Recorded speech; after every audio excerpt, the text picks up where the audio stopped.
Welcome back to the Kaspa Silver YouTube channel. In today's video, we're going to be talking about Kaspa nodes. My previous video talked about Kaspa UTXOs, and the reason why I did talk about that is because this is the second video of 3 videos to explain what Kaspa pruning is. I believe first we should get some foundational basic understanding on UTXOs and then some understanding on nodes to then explain and finish off with Kaspa pruning. So this video is going to go into the basics of nodes and mainly look at how nodes work on Bitcoin, because Kaspa pruning solves some issues that Bitcoin has regarding its nodes. So hopefully this video will give you a basic understanding of nodes and why they are very important. So this article here explains it pretty well, and I'm going to go ahead and get into it. So it says one of the special things about cryptocurrencies is that they're decentralized.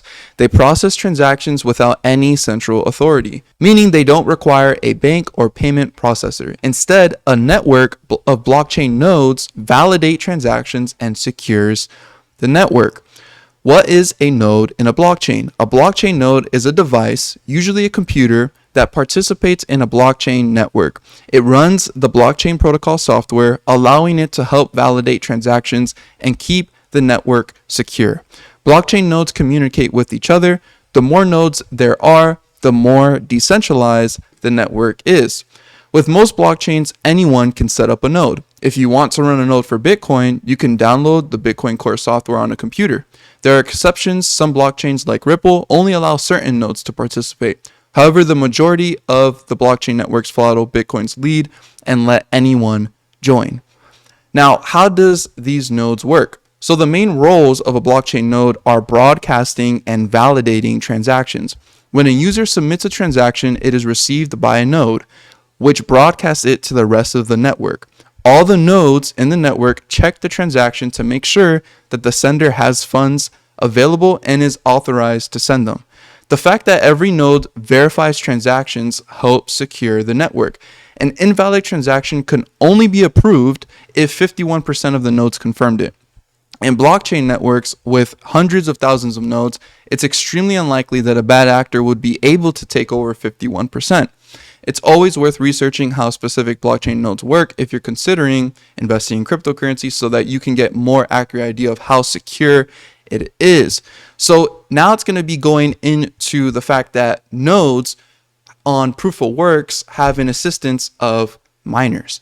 And these miners are called ASICs. And what these miners do are that they are dedicated hardware to mine a specific cryptocurrency, to add new blocks to the network, and also create more of the supply to the proof of work network. So if we're looking at something like Bitcoin here, you could see that there are multiple blocks, and these blocks get added on when a miner wins, because miners are competing with other miners to be able to get the reward for finding the next block.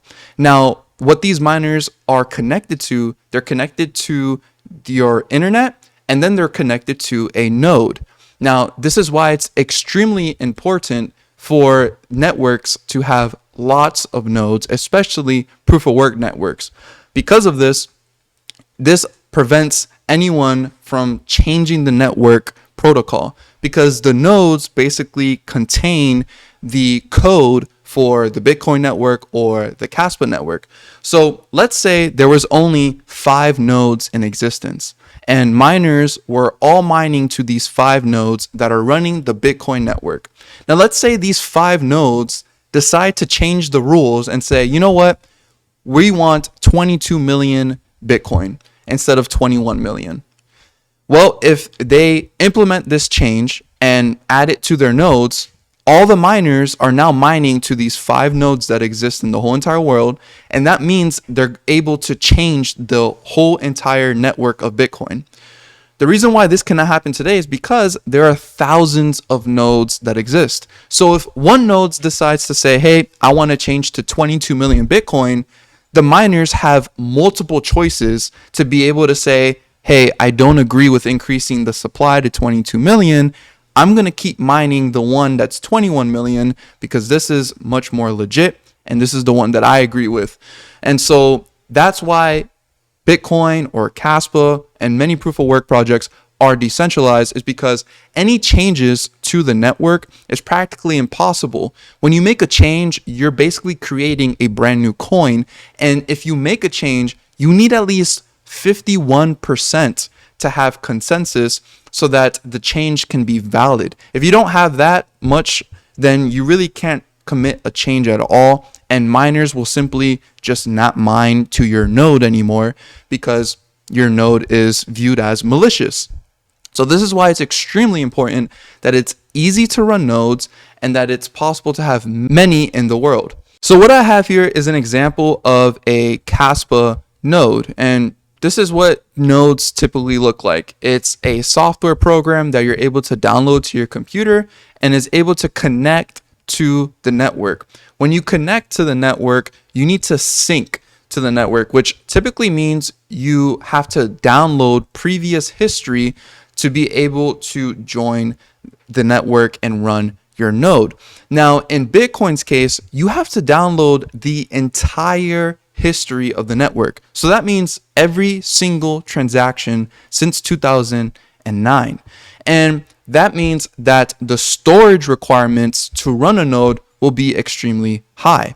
If I go over here and check this dashboard, you could see that currently the chain size for Bitcoin is at 647 gigabytes. My laptop doesn't even have that much storage available. So I can never run a Bitcoin node unless I get better hardware to increase my storage capacity so that I can run a node. Not only that, I need to make sure my computer is probably one of the best, because downloading over 600 gigabytes of data can take a very long time if you don't have really good hardware.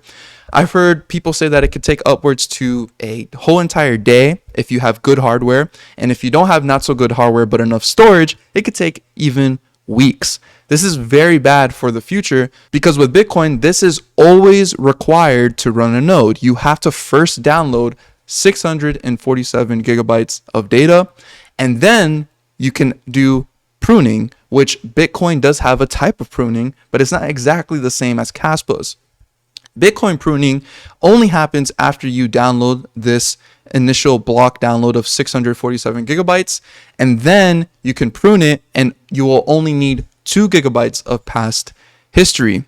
And so this is very different to how Kaspa works, and why Kaspa pruning is very, very important for nodes, because of the fact that over time, nodes will become more and more difficult for the average person to run unless you have very, very good hardware.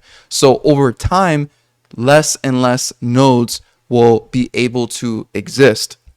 And this is a problem. We do not want nodes to get very, very centralized, because if that happens, then there's really no other way to protect the network from a malicious actor to have a lot of nodes run a brand new network that is malicious. And since there's not other nodes for people to choose that are running the correct network, that could be a problem. So Kaspa pruning is able to solve the fact that the chain size is going to be very big when you run a node. If you look at my node for Kaspa, you could see that currently on mainnet, it's only about 15.92 gigabytes. Another issue that Kaspa solves with Kaspa pruning is the fact that Bitcoin had to decrease its network scalability to prevent from nodes having so much storage. So if we take a look at the blocks in Bitcoin, you could see that each block is about 1.5 megabytes of storage. But in Bitcoin, every single block comes out every single 10 minutes.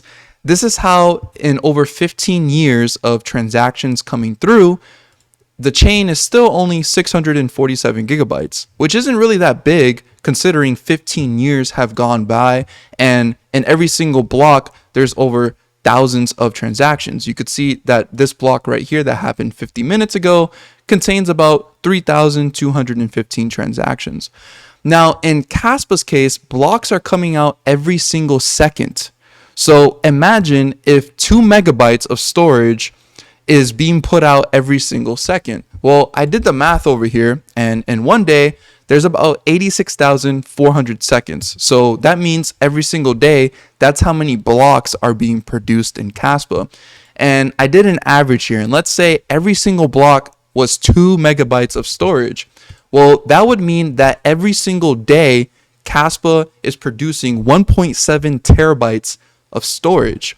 So the question is, how in the world is Kaspa able to have a node that's only worth 15.96 gigabytes of storage right now?